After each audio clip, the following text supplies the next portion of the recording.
From pay cuts to threats of layoffs, the territory's financial crisis has sparked serious fear among government workers, and now sparks are flying among leaders who continue to battle the budget woes.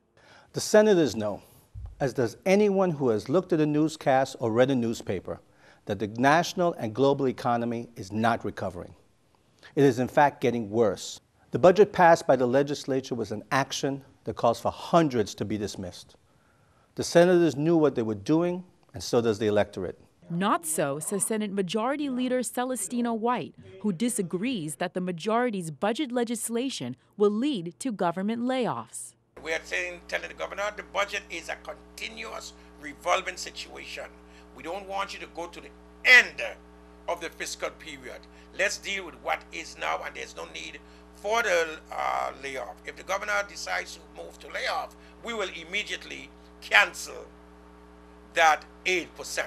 In a statement from the majority, it's dismissing, quote, the idea that a $15 million projected shortfall in a budget of nearly $720 million could be a legitimate reason for mass layoffs. Now there's talk about accessing $20 million from the Insurance Guarantee Fund to help bridge shortfalls in the budget. We have to look at every fund that we have, and we know people talk about hurricanes and so forth, and it can happen, and we don't know when things are going to happen.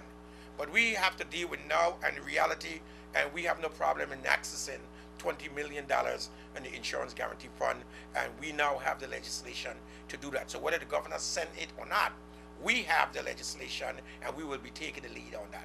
Senator Celestino White says that all this back and forth is not about theatrics and that it's just the way each side expresses itself as they try to reach the bottom line. We all are agreeing that we are in tough economic time.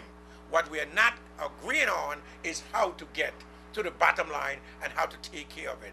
But there's no theatric on neither side. We are both speaking truth, but we have different methods of getting to the truth.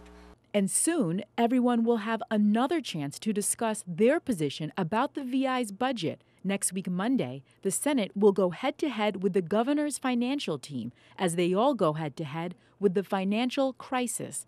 Allison Bourne-Vanak, News 2.